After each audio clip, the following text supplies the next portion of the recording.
குறள் 1.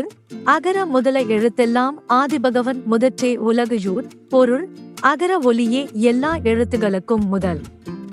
அதுபோல் ஆதிபகவன் உலகிலுள்ள உயிர்கள் எல்லாவற்றிற்கும் முதல்வராக இருக்கின்றான்.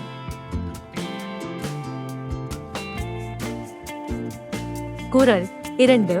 கற்றதனால் லாய பயனென்கொல் வாளறிவன் நற்றாள் தொழார் எனின். பொருள்: தூய அறிவு வடிவான இறைவனின் நன்மையும் தரும் திருவடிகளை தொழாதவர் என்றால் அவர் கற்றதனா உண்டான பயன் யாருமில்லை. குறள் 3. மலர்மிசை ஏகினான் மானடி சேர்ந்தார் நிலமிசை நீடுவாழ் வாழூர். பொருள்: அன்பர் நெஞ்சமாகிய மலரின் மேல் சென்று வீற்றிருப்பவரது சிறந்த திருவடிகளைச் சேர்ந்தவர்களே உலகில் நிலையாக வாழ்வார்கள்.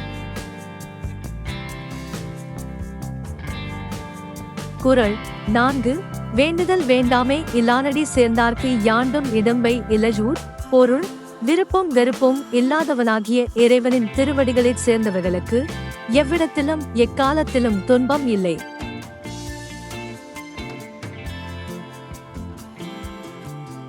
குறள் 5. இருள் சேர் இருவினையும் சேரா இறைவன் பொருள் சேர் புகழ் புரிந்தார் மாட்டுஜூர். பொருள்: இறைவனின் மெய்மையோடு சேர்ந்த புகழையே விரும்பினவரிடத்து அறியாமை என்னும் இருளில சார்ந்த இருவகை வினைகளும் வந்து சேரா.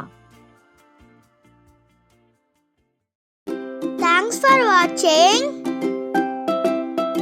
Subscribe our channel.